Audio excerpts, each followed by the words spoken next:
Selamat sore teman-teman, pendengar dan pemirsa Pikti Holistic Health Talk seri ketiga, baik melalui channel YouTube maupun channel podcast. Hari ini kita akan berbincang tentang metaphysics massage for coronary artery heart disease. Hari ini tamu kita adalah Bapak Insinyur Pit Supardi Suryadi, IPU ASEAN Engineer. Beliau lulus Teknik Elektro Arus Kuat ITB tahun 1981. Beliau seorang pengusaha sebagai Direktur Utama PT Meltek Konsultindo Nusa Mechanical and Electrical Consulting Engineer. Beliau juga pengelola klinik terapi rakit sehat sejak tahun 2006. Mari kita sapa Pak Pit. Selamat sore Pak Pit Supardi, apa kabar, sehat hari ini? Baik, alhamdulillah dokter, sehat selalu, insya Allah. Assalamualaikum warahmatullahi wabarakatuh. Baik, jadi siap untuk bincang-bincang di Pikti Holistic Health Talk ya? Ya, insya Allah siap, walaupun saya harus meninggalkan tugas rutin menerima pasien pada sore hari ini. Gak apa-apa, ya, demi baik. Untuk yang lain. Terima kasih. Ya baik, teman-teman sekalian, hari ini kita berbicara tentang coronary artery heart disease yang sering disebut penyakit jantung koronel. Nah, penyakit jantung koronel disebabkan oleh penyumbatan pembuluh darah koronel, umumnya disebabkan oleh penumpukan plak pada dinding pembuluh darah jantung. Timbunan plak atau aterosklerosis dapat terbentuk dari kolesterol, dari lemak, dari kalsium, dan bahan-bahan pembekuan darah.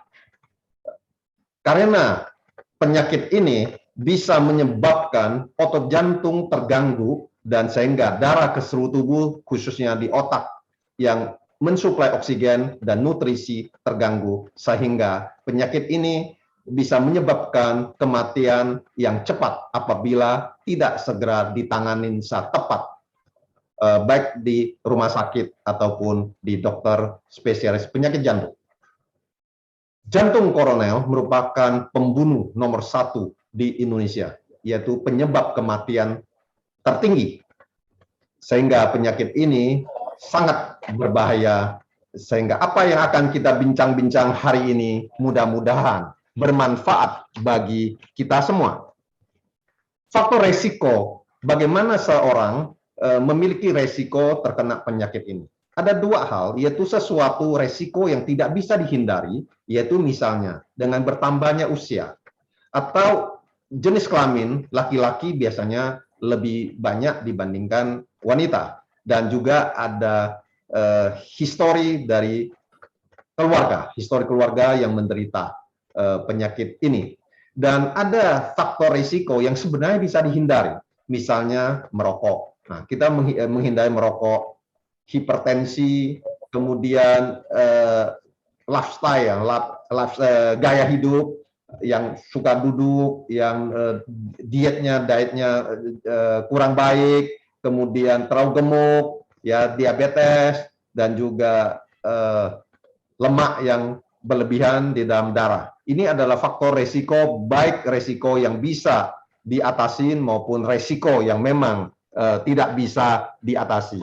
Nah, seorang pasien yang mendapat serangan penyakit jantung koronel, dia akan merasa bahwa berkeringatnya berlebihan, sakit dada di daerah jantung yang menembus di bahu dan sampai ke belakang punggung, kemudian akan merasa mual, muntah, lelah sekali, dan nafasnya pendek-pendek. Nah, lelah, muntah, dan nafas pendek-pendek seringkali orang salah paham kepada GERD disease. Nah, ini makanya orang yang menderita GERD disease hati-hati karena bisa ini adalah serangan jantung koronel, kemudian dadanya sesak, berat gitu ya, seperti tertindih benda yang berat. Nah, ini adalah gejala-gejala serangan penyakit jantung koronel, maka harus segera ke dokter atau ke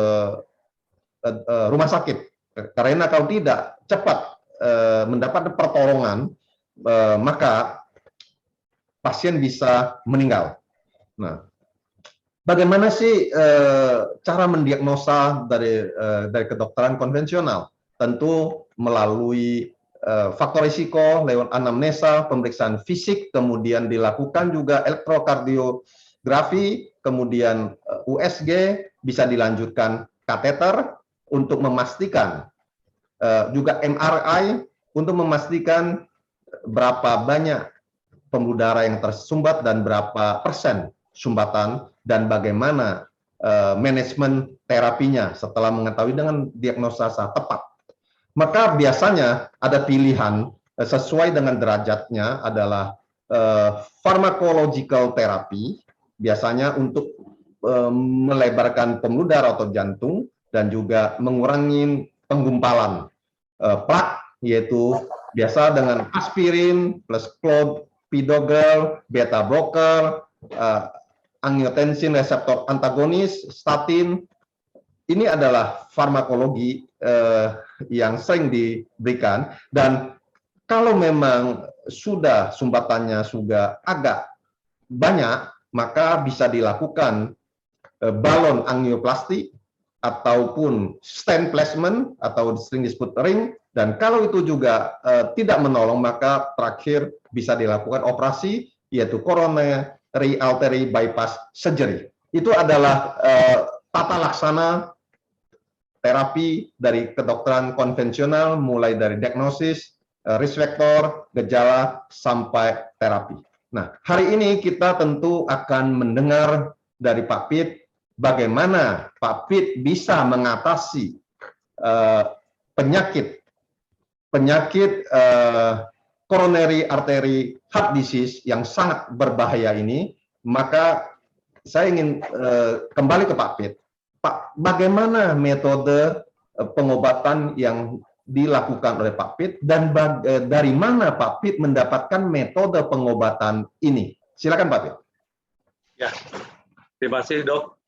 Jadi pada dasarnya pertama-tama saya mohon maaf kepada seluruh hadirin, utamanya para medis yang tentunya juga sudah berpuluh tahun, bahkan beratus tahun menangani masalah jantung ini. Kok tiba-tiba seorang insinyur listrik ikut nimbrung gitu kan, lucu juga sebetulnya. Tapi ya walau bagaimanapun juga saya setuju dengan apa yang disampaikan dokter, bahwa gejala tersebut memang datang tidak tiba-tiba, tapi kadang juga datang tiba-tiba, bisa menimpa siapapun juga, dan dengan cara medis sudah tadi disampaikan oleh dokter, periksa lab dan sebagainya, kalau perlu langsung diambil tindakan dan sebagainya. Itu kami akui sebagai salah satu alternatif yang sudah lama dibicarakan dan sudah dilaksanakan di Indonesia ini. Namun demikian, background saya tentunya keprihatinan saya sebagai seorang warga negara, anak bangsa gitu ya. Di tahun 2005 kalau tidak salah, mantan Presiden Republik Indonesia yang ke-6, Bapak Dr. Susilo Bambang Yudhoyono, pada saat menjabat yang pertama kali, menyampaikan bahwa 2 juta orang Indonesia berobat ke luar negeri. Ini jadi perhatian. Malah disampaikan juga di forum terbuka saat beliau meresmikan rumah sakit internasional di Jakarta. Itu prihatin kami, karena 70% yang berobat ke luar negeri itu karena jantung, Dok. Itu beliau sampaikan, dan nggak mungkin bohong, karena itu sampai detik ini tidak ada yang istilah itu membantahnya. Kemudian kembali dengan adanya BPJS yang gonjang-ganjing harus naikin tarif gara-gara istilah itu kelibat istilahnya dalam pembayaran biaya, dan 70% juga karena biaya itu dari penyakit gangguan jantung. Nah, di situ saya berpikir bahwa ini salah satu solusi yang dimana kalau dokter tadi sampaikan, Dr. Eka tuh sampaikan bahwa dari mana sih saya belajar, ya tentunya bukan belajar, bukan tiba-tiba yang saya ingin belajar, karena itu sepertinya orang kurang kerjanya, Dok, ya, mencari sesuatu yang di luar bidang saya. Tetapi tiba-tiba datang ke saya pada saat saya berkunjung ke Tanah Suci, Mekah, kemudian ke Madinah mengantar ibu saya. Itu terjadi di tahun 1995. Itu alhamdulillah di hampir akhir masa berhaji kami, itu kami mendapatkan sesuatu di suatu malam. Dan pasien pertama adalah ibu saya. Bukan jantung memang, tetapi beliau panas yang begitu tinggi badannya, tetapi dia bilang dingin. Nah itu saya bilang itu sesuatu yang luar biasa. Dan begitu saya mau ngambil obat, karena saya dibekali oleh adik saya yang dokter, kakak saya yang dokter, tante saya yang dokter, banyak obat yang sampai detik itu tidak pernah dipakai. Saya ingat obat itu. Tunggu saya bilang. Itu saya akan ambil obat. Dan begitu saya ambil obat, dia bilang, enggak, tangan kamu. Dia minta tangan saya. Maka tangan saya diraihnya, ditempelkan ke pundaknya, dan itu alhamdulillah, maaf kalau saya harus muntah berkali-kali. Nah sebelum itu terjadi, datang bapak saya almarhum yang sudah meninggal beberapa tahun sebelumnya, dan datang pada saya bilang bahwa ibu kamu sakit, tolong obatin. Saya bilang ibu saya nggak sakit, apa yang harus diobatin? Tapi ternyata setelah beliau mengulang lagi permintaannya, harus mengalami ibu saya alhamdulillah teriak-teriak karena kesakitan. Itu tanda tanya. Dan dalam waktu singkat saya pegang kakinya, dan belum sempat saya kasih obat, cuma saya pegang kakinya, saya bolak-balik ke kamar mandi karena saya muntah. Udah itu 7 kali atau 6 kali saya bolak-balik ke kamar mandi, itu baru ibu saya tuh menyatakan, udah cukup, saya udah enak, dia bilang. Dalam waktu yang sangat singkat, ibu saya sembuh, tidak seperti tidak terjadi sesuatu sebelumnya. Itu baik Pak. Jadi dengan perkataan lain, ilmu pengobatan ataupun penanganan gangguan kesehatan yang didapat dari Pak Pit, tentu ini adalah dari Tuhan yang Maha Esa metodenya, sehingga karena ini adalah di luar akal fisik yang kita pelajarin secara ilmiah, maka kita namakan ini adalah metafisik, di luar fisik, di atas fisik. Jadi metafisik massage yang menjadi trademark Pak Pit untuk penanganan pasien. Dengan hal ini semua jadi mengerti bahwa Pak Pit memiliki metode pengobatan bukan dari belajar, tapi semata-mata merupakan anugerah dari Tuhan yang Maha Esa, dianugerahkan kepada Pak Pit untuk Pak Pit menolong banyak orang selama mungkin mudah-mudahan sepanjang hidup Pak Pit bisa menolong banyak orang untuk keluar. Betul, dok. Baik Pak Pit, kita lanjut kepada penyakit jantung koroner. Bagaimana Pak pasien-pasien yang datang ke Pak Pit, apakah sebelumnya telah terdiagnosa sebagai pasien penyakit jantung koroner atau pasien yang belum terdiagnosa dan Pak Pit melakukan diagnosa? Gimana Pak Pit?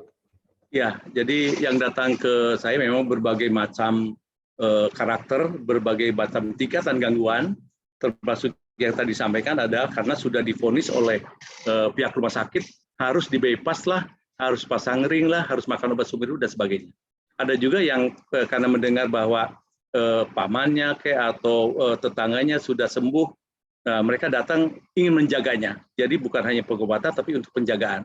Nah, yang jelas waktu yang sudah berlalu banyak sekali yang pasien yang datang itu, termasuk yang harus di-bypass, dok. Itu alhamdulillah nggak tanggung-tanggung, beliau ada seorang direktur dari perusahaan negara yang cukup besar, juga seorang profesor juga dari Universitas Muhammadiyah, UHAMKA, juga ada seorang pejabat eselon 2 yang sudah dipasang ring juga. Sudah dipasang ring, tapi tetap masih punya gejala, masih sesek lah, masih lemes lah, dan sebagainya. Makan obat juga. Apa yang Pak Pit lakukan terhadap mereka ketika mereka datang ke Pak Pit? Apa yang Pak Pit katakan atau mungkin janjikan metode pengobatan, atau bagaimana meyakinkan orang-orang yang telah berobat ke dokter, ke rumah sakit, bisa yakin kepada Pak Pit dengan metafisik massage ini? Ya, jadi mereka datang dengan segala keluhannya. Saya cuma bilang yang menyembuhkan adalah Tuhan yang Maha Kuasa. Saya hanya sebagai perantara.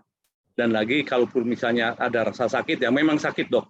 Sakit sekali, istilahnya pada saat tangan saya nempel pada organ tubuh, apa itu kaki, tangan, dada, dan sebagainya, itu sangat sakit, menyakitkan memang, tetapi hanya dalam hitungan detik. In second cukup.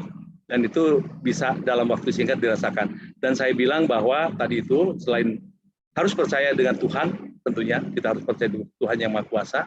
Keduanya juga harus yakin bahwa pengobatan ini karena istilah itu penyakitnya didesain bukan hanya kemarin sore, tetapi bertahun-tahun sampai harus tadi itu flaknya juga apa istilahnya itu mengentali darahnya itu luar biasa, itu harus dilakukan secara berturut-turut.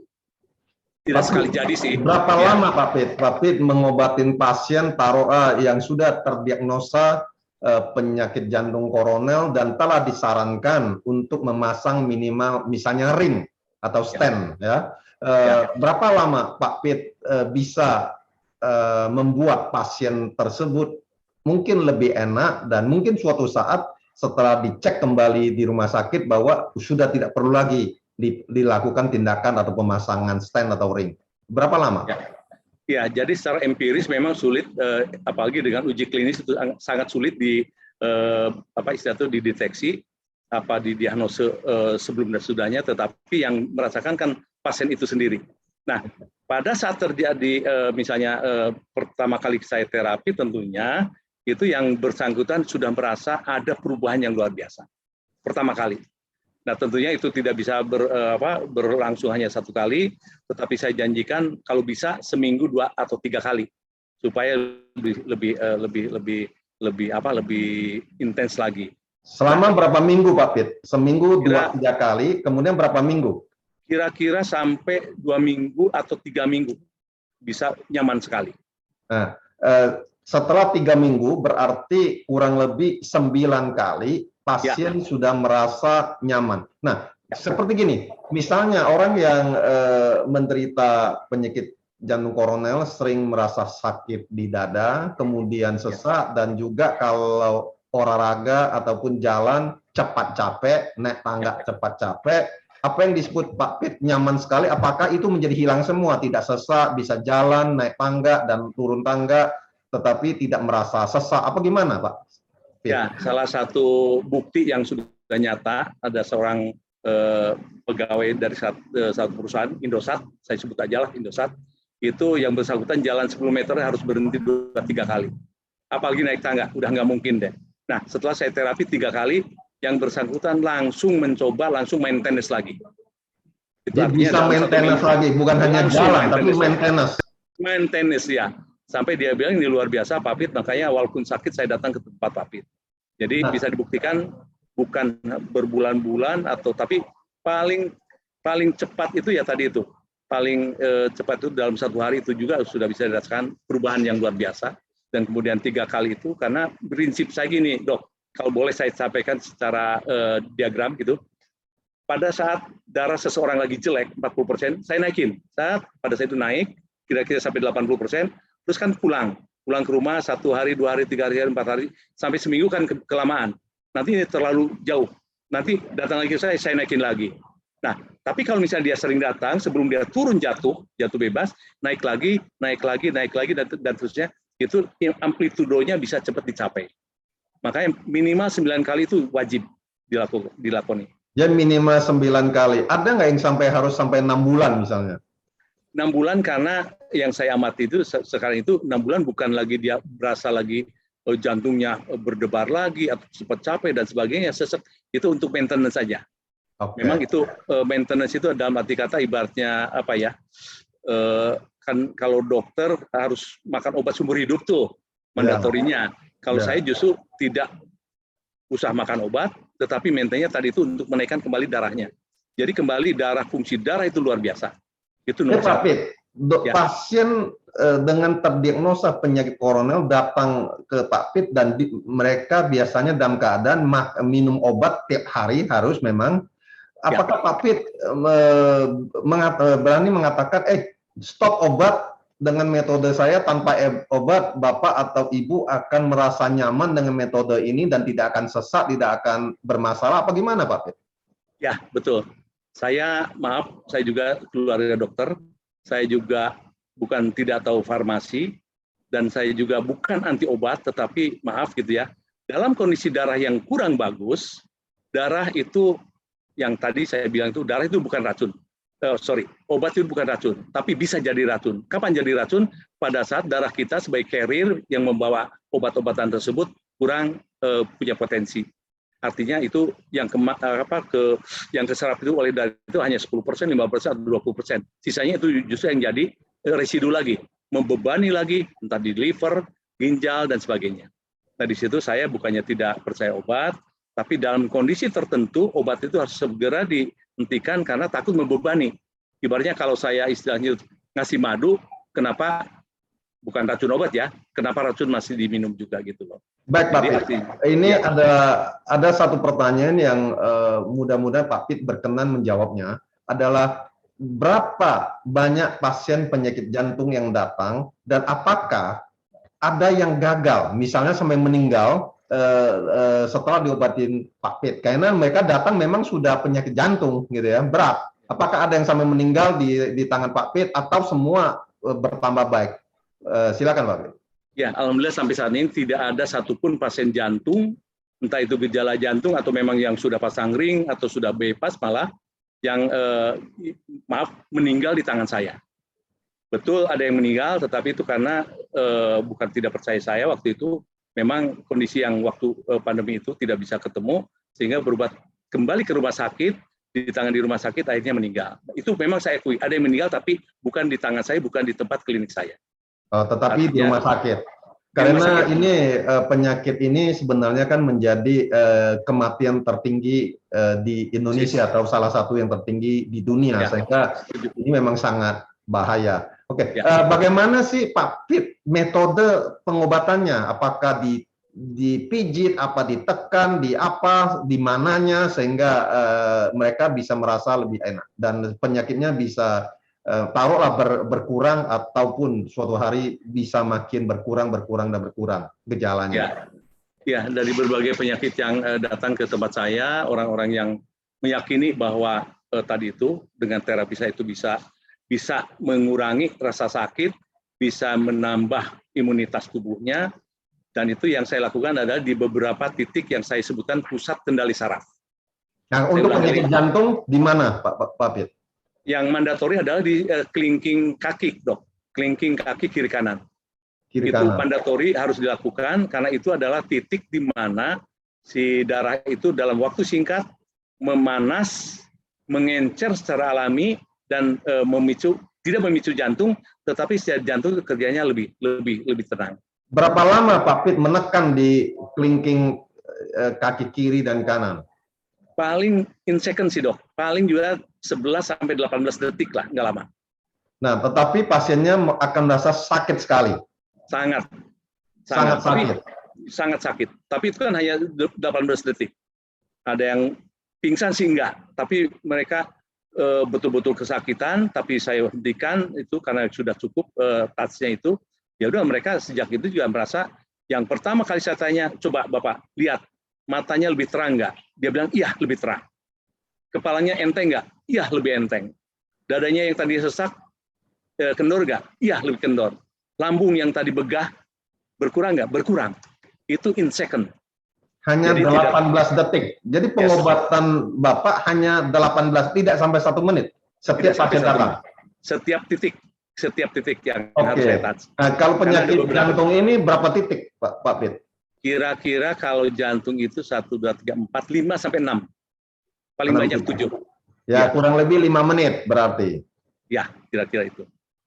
5 menit. Cukup 5 menit. Jadi satu pasien 5 menit sudah. Ya. Tetapi harus diulangin 2-3 kali setiap minggu. Setiap minggu ya. Dan jadi mereka tidak perlu minum obat lagi setelah ditanganin Pak Pit. Kalau bisa 3 kali seminggu, saya jamin tidak perlu makan obat. Dengan cara saya, ibaratnya itu bisa pengobatan bisa istilahnya self service lah di dalam tubuhnya itu kita udah banyak obat sebetulnya. Kita tinggal memaintenance-nya, kita tinggal mengalirkannya. Ya itu fungsinya darah tadi itu, kekuatan darah seperti itu. Ya. Saya ingin tahu, setelah pasien direkomendasi untuk pasang ring misalnya di dokter atau bahkan bypass, kemudian setelah diterapi oleh Pak Pit, taruhlah 9 kali atau 12 kali atau 15 kali, kemudian gejalanya berkurang. Nah, pertanyaannya adalah, apakah pasien tersebut kembali ke dokter untuk melakukan misalnya kateter atau MRI untuk melihat penyumbatannya apakah berkurang atau tidak, karena dia merasa nyaman. Apakah bisa mereka kembali untuk membuktikan bahwa metode Pak Pit itu ternyata bisa membuat pembuluh darah itu menjadi sumbatannya berkurang atau gimana? Ya, alhamdulillah yang terakhir kira-kira 7 bulan yang lalu sebelum puncak pandemi, kami kedatangan seorang pensiun marinir dengan diagnosis dokter itu 3 yang harus dibypass, 3 pembuluh yang harus bypass, dan 10 harus pasang ring. Itu beliau berobat di salah satu rumah sakit swasta di Jakarta, dan itu harus segera. Namun karena pertimbangan bla bla bla bla bla, akhirnya kebetulan anaknya beliau itu adalah teman saya konsultan juga, sama-sama konsultan di lain perusahaan. Dan lagi istilahnya tuh ya biaya nggak sedikit lah. Bayangin sudah usia 70 lebih harus di-bypass 3 urat, kemudian pasang ring 10, itu bukan satu yang mudah dan murah. Tapi itu sangat berbahaya juga. Akhirnya dengan keyakinannya satu keluarga mengantarkan ke rumah saya, kebetulan salah satunya adalah asisten daripada dokter yang menangani beliau di rumah sakit, dan alhamdulillah datang ke saya. Pada hari pertama yang dia rasakan adalah bisa tidur. Bangun tidur adalah bisa makan. Tadinya tidak ada rasa pengen makan, sulit tidur dan sebagainya. Makanya dengan serta-merta beliau dengan tiap hari itu datang ke rumah saya hanya untuk berobat dan yakin. Dan itu tidak lebih dari 1 bulan beliau itu sudah merasa kembali pulih. Dan tadi pertanyaan dokter itu bahwa beliau memang datang ke rumah sakit bukan untuk berobat kembali, tetapi untuk kontrol. Nah, dokternya sampai bilang, ini berobat di mana lagi? Obatnya dimakan enggak? Nah, karena beliau itu punya anak yang asisten dokter itu, ya beliau bilang, ya makanya diobat. Oh, teruskan obatnya, dikasih lagi resep. Padahal selama itu tidak makan obat sama sekali. Jadi, ya, alhamdulillah, dan keyakinan bahwa tanpa obat pun beliau sekarang udah segar bugar, dan kalau tidak salah, ya selama 1 bulan itu udah pulih banget. Dan kontrol, betul kontrol, karena beliau pakai BPJS kontrolnya, ya alhamdulillah. Hanya untuk mengetahui bahwa betul nggak badannya beliau itu normal. Dan alhamdulillah dokter menyatakan bahwa sudah tidak perlu lagi pasang ring, apalagi bypass. Alhamdulillah, dok. Baik, ini pertanyaan terakhir, karena waktu juga akan memisahkan kita. Selain penyakit jantung koroner, metode pengobatan metafisik massage ini bisa Pak Pit mengobatin penyakit apa saja yang pernah datang ke Pak Pit dan bisa disembuhkan atau dikurangin penyakitnya? Ya, alhamdulillah yang akhir ini yang banyak berobat ke saya itu yang autoimun, dok. Autoimun. Autoimun juga Pak Pit bisa mengobati dengan metode. Dan sudah beberapa, alhamdulillah sudah menyatakan bahwa beliau sehat dan sudah beraktivitas kembali. Malah ada salah satu orang dokter gigi yang sudah tidak bisa praktek karena tangannya begitu lemah. Tapi sekarang udah praktek lagi. Itu salah satunya. Ada juga banyak sekali yang autoimun itu rata-rata tidak mengenal usia. Ada yang udah di atas 70, ada 30 tahun, ada juga yang 16 tahun, ada yang 8 tahun. Itu alhamdulillah dengan cara saya itu mereka merasakan lebih nyaman sebelumnya. Dan tentunya autoimun itu, maaf, saya baca literaturnya itu bahwa tidak diketahui penyebabnya apa, tidak diketahui obatnya apa, dan tidak bisa disembuhkan. Itu menurut, maaf gitu, dunia kedokteran medis. Baik, saya bilang, saya kira waktu sudah selesai, dan tentu kalau kita bisa autoimun juga salah satu penyakit yang banyak sekali diderita oleh orang-orang dimanapun berada di seluruh dunia. Nah, nanti untuk kesempatan seri mendatang kita akan bincang dengan Pak Pit tentang autoimun dan bagaimana Pak Pit mengobati penderita autoimun. Terima kasih Pak Pit atas kesediaan berbincang di PIKTI Holistic Health Talk seri ketiga. Terima kasih, salam sehat. Sampai jumpa minggu depan pada hari yang sama, hari Jumat jam 6 sore di YouTube channel dan podcast. Terima kasih, sampai jumpa. Selamat sore. Ya, terima kasih dok. Ya, selamat sore dok. Ya.